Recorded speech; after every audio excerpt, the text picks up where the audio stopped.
Hey, Hi. where'd she go? I want to interview. Right? She just left you on. Yeah. Come on, Neveah. You too, girl. She gets some out the Oh, first. okay. Oh, yeah, she didn't need anything. Sit down. How are you? Good afternoon. Good afternoon. How are you? I like your tattoos. Oh, thank you. Never get a chance to look at them. I just got all the new ones. Hey, you got the ghetto ones too. Yeah. That's lit. You kind of like a little black, huh? You like black guys? Stop. Yeah. Nope, I don't. You kind of seem like a little bit more like urban. Thank you. Here, you sit right here. Not cornbread. Wait, you took my sweatshirt. Oh, damn. I thought we was playing. You always gotta I get- thought we was playing. All right, come on. No. Look. Look, here Okay. you go. Come on. You gotta, and you need to switch your feet. You're not southpaw. No problems. Why you don't know problems? Why are you doing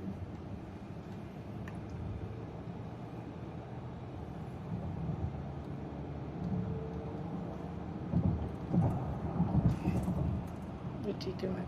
Shout out to Jade for the sub. Hello. Hello. Hello.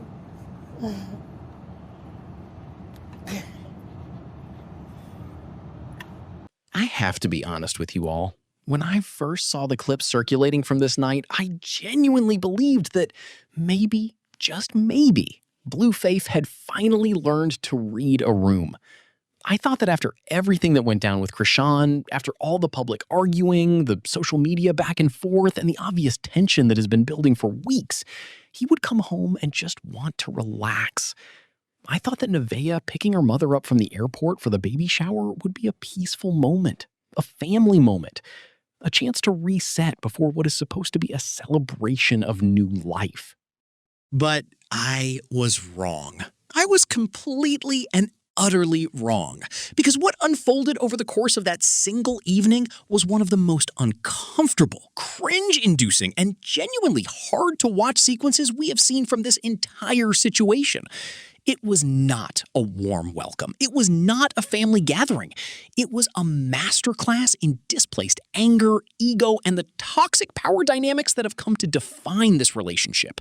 And the target of all that anger was not Chrisean, the person he had actually been fighting with. The target was Neveah's mother, a woman who had just spent an entire day traveling to support her daughter, a woman who had done absolutely nothing wrong except be tired in a house where tiredness was apparently not allowed. Real quick, before we get into the full breakdown, I need you to tap that like button because my landlord is literally outside right now, and the only thing standing between me and sleeping on Neveah's mom's couch is this video hitting 5K likes. And if I end up on that couch, I'm going to be the next person Blueface accuses of having a stank face. So do it for me. Do it for the tired moms. Do it for the cold burger. Now, before we get into the full breakdown, I need to set the scene properly because context is everything here. Earlier that day, Blueface had been out handling business that involved a very heated confrontation with Chrisean. The details of that fight are a whole other story, but the important thing to know is that he came back to his house already boiling with frustration. He was not coming home to decompress. He was coming home looking for a release valve. And when someone is looking for a release valve, they will find one anywhere. It does not matter if the person in front of them is guilty or innocent. It does not matter if the situation is real or imagined. All that matters is that there is somewhere to put the anger. Meanwhile, Neveah had been having a surprisingly pleasant day. She had picked her mother up from the airport, and the two of them had spent some quality time together. There had been a stop at the dentist office, which is a strange place to have a mother-daughter bonding moment, but that is just the reality of their lives right now. There had been a moment where a little girl recognized Neveah and asked for a picture, and her mother had told her to smile and not look so sad. That is a small detail, but it tells you a lot about the emotional state Neveah has been in lately.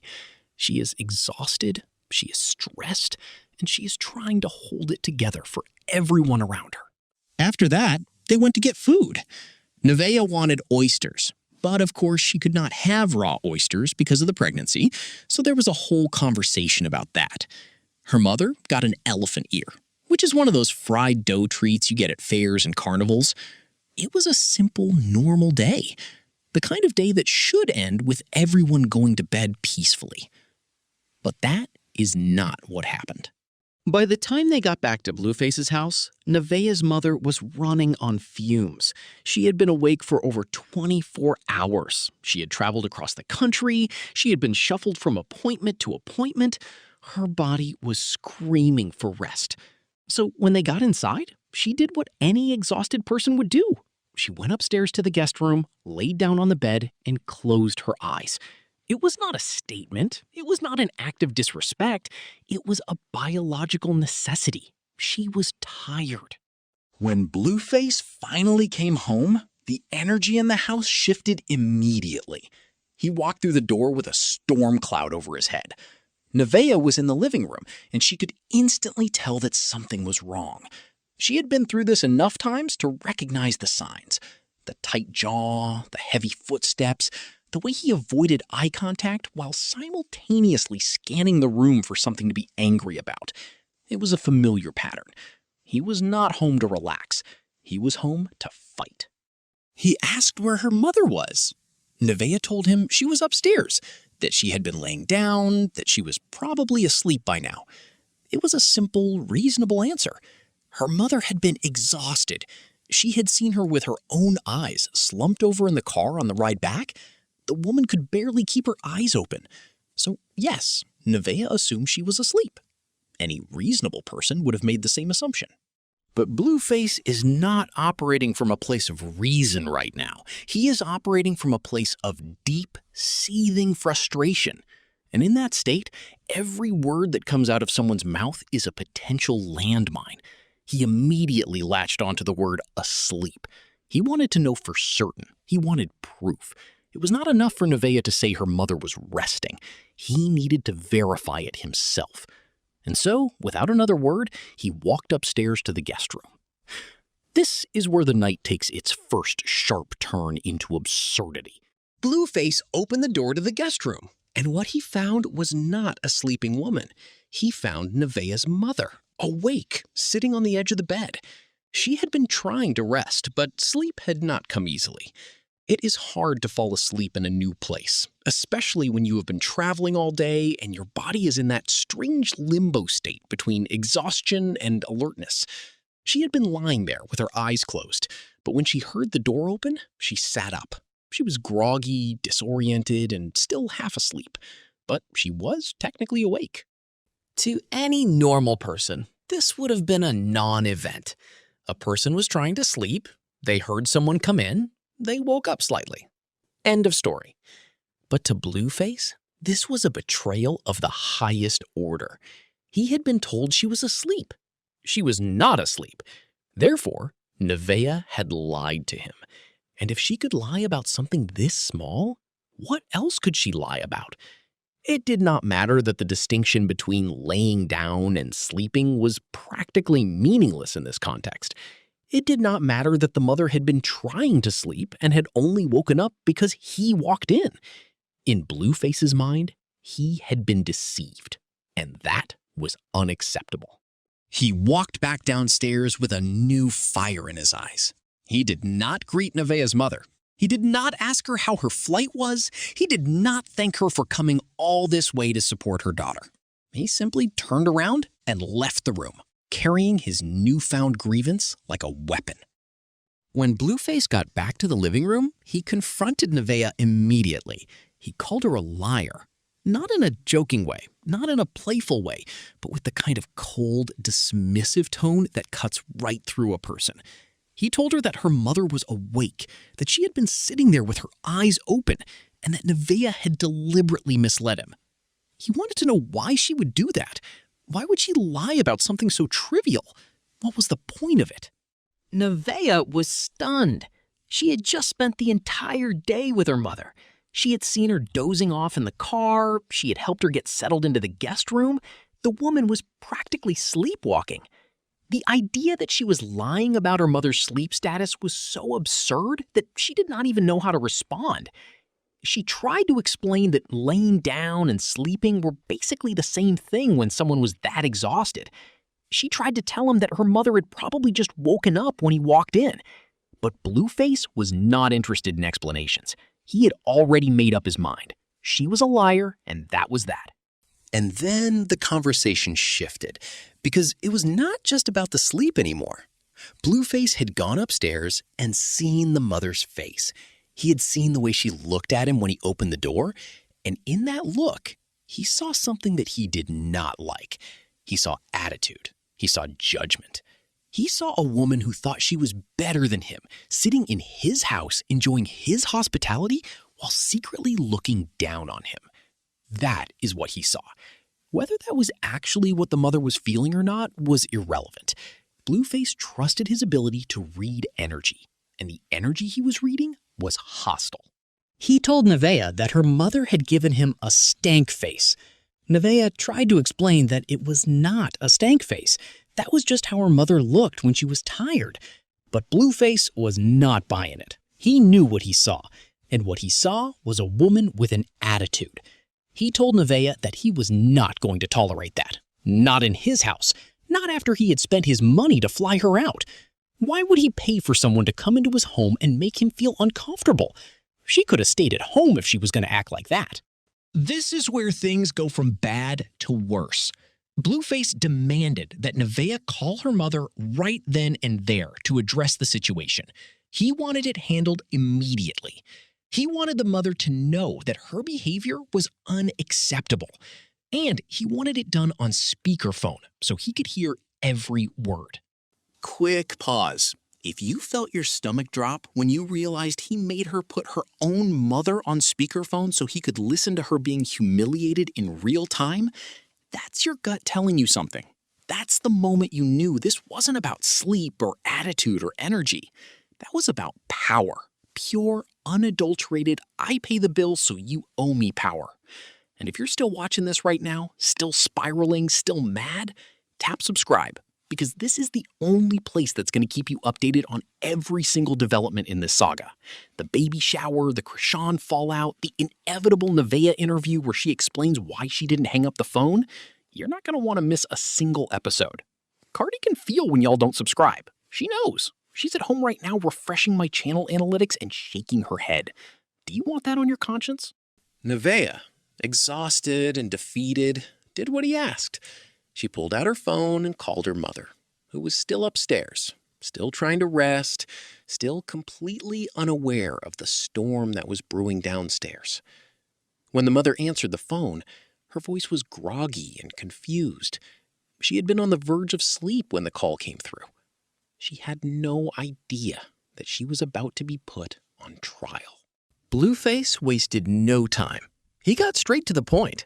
He told the mother that he felt she had given him an attitude when he came upstairs. He said it in that flat, matter-of-fact tone that leaves no room for debate. He was not asking a question. He was making an accusation. The mother, still half asleep, was taken aback. She tried to explain that she had been resting, that she was exhausted from traveling, that she had meant no disrespect. She even apologized. She said she was sorry if her tired face had come across as having an attitude. It was a reasonable, mature response from a woman who just wanted to go to sleep. But Blueface was not satisfied. This is the moment that everyone has been talking about. The mother apologized. She said the words. She acknowledged his feelings. She tried to make peace. And Blueface threw it back in her face. He told her that her apology did not sound genuine. He said she was just saying the words to get him off her back. He told her she was not doing a good job of apologizing. If your jaw is on the floor right now and you're staring at your screen like you just watched a grown man grade a mother's apology like it's a high school essay, tap subscribe. Because this is the only group chat that breaks down every single time Blueface weaponizes his money against the people around him. The second that baby shower footage drops, the second Chrisean posts another cryptic IG story, the second Neveah's mom updates her Facebook status to something passive-aggressive, you're getting it here first. Don't be the girl who has to ask her group chat what happened. Be the girl who tells the group chat what happened. Let that sink in for a moment. A grown man in his own house told his girlfriend's mother, a woman who had traveled all day to support her daughter, that she was not apologizing well enough. Not that she had not apologized, but that the quality of her apology was insufficient. It was not just disrespectful, it was degrading. It was a power move designed to make the mother understand that she was not in a position of equality. She was a guest, he was the host, and in his house, his standards were the only ones that mattered. The mother, to her credit, did not lose her cool. She did not yell, she did not fight back. She simply continued to explain that she was tired, that she had been up for over a day, and that she was sorry if she had made him feel uncomfortable. But there was a weariness in her voice that went beyond physical exhaustion. It was the sound of a woman realizing that no matter what she said, it would not be enough. Because this was never about her. It was never about the attitude. It was about Blueface's need to assert control over his environment after a day of feeling out of control. Neveah sat there listening to all of this, her face buried in her hands. She had watched her mother be accused, interrogated, and dismissed, all in the span of a few minutes, and there was nothing she could do. She was caught in the middle, trying to keep the peace while also trying to protect her mother from a situation that made no sense. At one point, she tried to defend her mother, pointing out that she had already apologized, but Blueface shut her down immediately. He was not interested in her opinion. He was only interested in being right. Eventually, the phone call ended. The mother went back to trying to sleep, though it is hard to imagine she got much rest after that. Blueface, meanwhile, did not seem to feel any sense of relief or resolution. He just moved on to the next thing. And the next thing, as it turned out, was food. He asked Neveah where his dinner was. She told him it was upstairs on the counter. She had gotten him in and out earlier, his favorite order, a double-double with no lettuce. She had been thoughtful, even in the middle of all this chaos. But by the time he got to it, the food was cold. It had been sitting there waiting for him while he was busy starting arguments and tearing the house apart emotionally. Of course, he complained about it. He threw the bag down in frustration. It was cold. It was not good enough. And then he stormed off to his studio, slamming the door behind him. Because even his food was failing him now. Even his girlfriend's thoughtful gesture was not enough. In his mind, everyone was against him. Everyone was letting him down. The mother with her attitude, Neveah with her lies, the burger with its cold patty. It was all part of the same conspiracy. Neveah was left standing in the living room, alone. The house was quiet now, but the tension was still thick in the air. She had just watched her mother be humiliated over the phone. What makes the situation even more troubling is the history between these two families. Blueface and Neveah have a pattern when it comes to disrespecting each other's parents. We have seen Neveah go after Blueface's mother in the past, using language that was just as harsh and just as personal. So in some ways, this behavior is normalized between them. They have created a dynamic where no one is off limits, where family members become collateral damage in their ongoing war. But there is something different about this particular incident. The mother was not involved in any drama, she was not throwing shade, she was not starting fights. She was just trying to sleep. And she became the target of Blueface's rage simply because she was there. That is what makes it so uncomfortable to watch. It is one thing to see two people argue and say terrible things to each other. It is another thing entirely to watch someone drag an innocent third party into the mess, especially when that third party is an exhausted mother who just wants to go to bed. I'm begging you to hit that like button right now because my mom saw my view count last week and started packing my bags for nursing school. She said, this YouTube thing isn't working, baby. And I had to show her a video of Blueface arguing about a sleeping woman to prove that this is working. And if you're still here, still listening, still invested in this mess, drop a comment right now and tell me, do you think he was ever actually mad about the sleep? Or was that Chrisean fight looking for a target? I want to see y'all's theories. I'm reading every single one. The comment section is the real group chat. And that is how the night ended.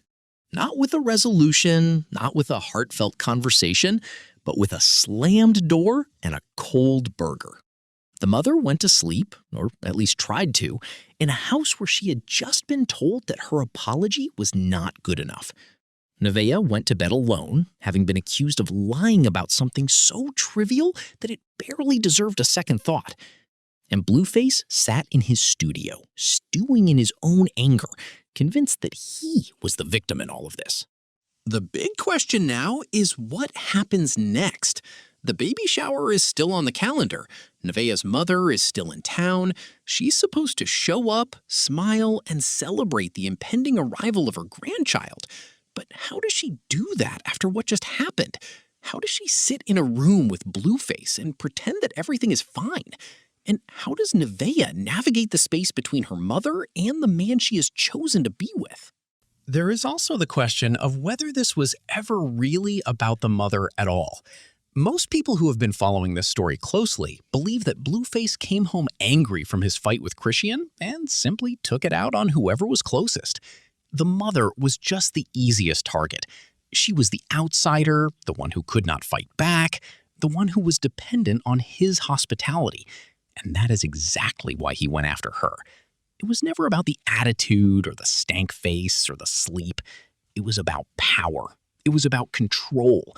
It was about making sure everyone in that house knew exactly who was in charge. Let me know what you think in the comments.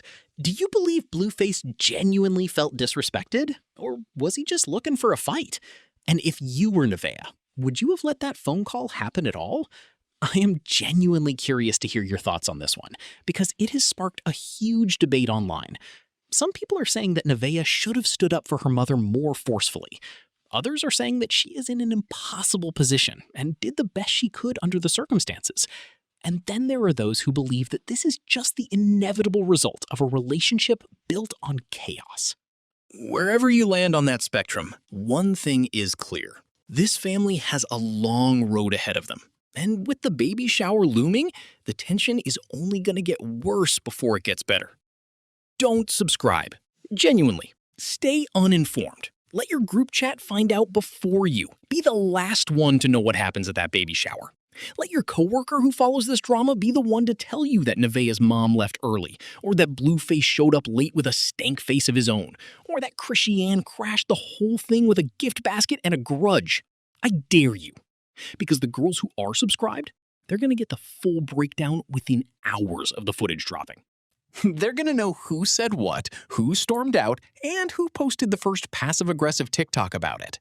They're not waiting for the recap. They're living in the recap. So if you want to be the last tonight, go ahead, scroll away. But if you want to be in the group chat that gets the receipts first, you know what to do.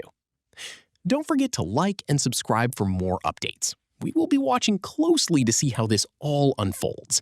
And as always, we will keep you posted on every new development. Until next time, take care of yourselves. And remember, if someone is tired, just let them sleep. It is really not that complicated.